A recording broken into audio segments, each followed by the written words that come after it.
सांगा आता महाराष्ट्र केसरी तुम्हाला खेळायचा योग आला नाही, पण हे झाल्यामुळे तुम्हाला असं कधी वाटतं का माझा अन्याय झाला असं काही वाटतं का कधी?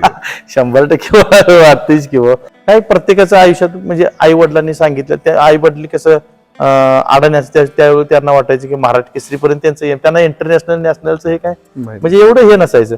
मग काय व्हावं महाराष्ट्र केसरी व्हावं असं वाटत ना प्रत्येक म्हणजे वडिलांनी वाटायचं किंवा बाकीचे मिळतात ते त्या ध्येयानं आपण वाटचाल करत असतो तिथं. बरोबर, त्यामुळे ती खंत तुमच्या मनामध्ये आहे की 100% काय आयुष्यात एवढं सगळं हे केलं आणि तिथं आपण त्या म्हणजे त्या रेसमध्ये पात्र असताना आपल्याला मिळालं नाही त्यामुळे ते एक हे वाटतंय. की 100%. त्यामुळे आता तुम्ही तुमच्या मुलांना काय संदेश देतात ही नवीन मुलं जी आता मी आता जरी ह्या नवीन मुलांना सांगतो म्हणजे आता मी यांना शिकवताना मी म्हणतोय महाराष्ट्र केसरी काय महाराष्ट्रातले हायच आपण घ्यायची म्हणजे मिळवलीच पाहिजे, पण त्याच्यापेक्षाही तुमचं पुढचं आज तुमचं करिअर जर करायचं असेल तर तुम्हाला पुढं राष्ट्रीय आंतरराष्ट्रीय स्पर्धा खेळल्या पाहिजे.